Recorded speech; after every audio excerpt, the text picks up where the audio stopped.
तो नमस्कार साथियों, एक बार फिर से आप सभी का स्वागत है आज की क्लास में। और आज की क्लास में हम लोग पढ़ने वाले हैं दोस्तों इस्लाम का उदय। दोस्तों क्या पढ़ने वाले हैं? आज का टॉपिक हमारा रहने वाला है दोस्तों इस्लाम का उदय। ओके, आज का बढ़िया टॉपिक है और पेपर के लिए इम्पोर्टेंट टॉपिक है और आपका मेडिवल इंडिया में अच्छा टॉपिक है इस्लाम का उदय। चलिए इस अपने टॉपिक को स्टार्ट करते हैं, ज़्यादा टाइम को वेस्ट नहीं करेंगे। तो हमारे इसमें लिखा है इस्लाम जो है, इस्लाम अरबी भाषा के दो शब्दों से मिलकर बना है। तो पहला क्वेश्चन आता है कि इस्लाम किन दो शब्दों से मिलकर बना है? तो आप बताओगे इस्लाम दो शब्दों से मिलकर बना है, सल्म और सिल्म। सल्म का मतलब होता है शांति और सिल्म का मतलब होता है दोस्तों समर्पण। ओके, फिर लिखा इस्लाम धर्म का उदय अरब देश में हुआ था।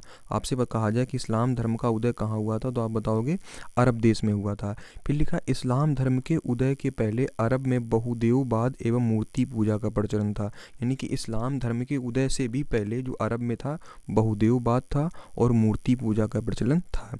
इस्लाम धर्म के जो प्रवर्तक थे वो थे मोहम्मद साहब, पैगम्बर मोहम्मद साहब इस्लाम धर्म के प्रवर्तक थे। बढ़िया क्वेश्चन, इंपॉर्टेंट है। फिर लिखा है मूर्ति पूजा का विरोधी है, यानी कि इसी में मूर्ति पूजा का फिर उन्होंने विरोध भी किया था। इस्लाम के अनुयायियों को मुसलमान कहा जाता है, यानी कि इस्लाम को जो मानते हैं उन्हें मुसलमान कहा जाता है। इनका पवित्र ग्रंथ जो होता है कुरान शरीफ होता है। और यहाँ पे दोस्तों मुसलमानों के 5 कर्तव्य बताए गए हैं। 5 कर्तव्य दोस्तों कौन कौन से मुसलमानों के? पहला है कलमा। कलमा मतलब अल्लाह पर पूर्ण विश्वास प्रकट करना, उसको बोलते हैं कलमा। फिर है नमाज। नमाज मतलब क्या होता है? प्रत्येक मुसलमान को दिन में 5 बार नमाज तो पढ़नी पढ़नी, वही सच्चा मुसलमान है। इसके बाद में अगला है रोज़ा। रोज़ा मतलब क्या होता है? रमज़ान के महीने में सूर्योदय से लेकर, कब? सूर्योदय से लेकर सूर्यास्त तक अन्न जल ग्रहण किए बिना अल्लाह की इबादत करना, इसको बोलते हैं रोज़ा। ओके, इसके बाद आगे क्या है?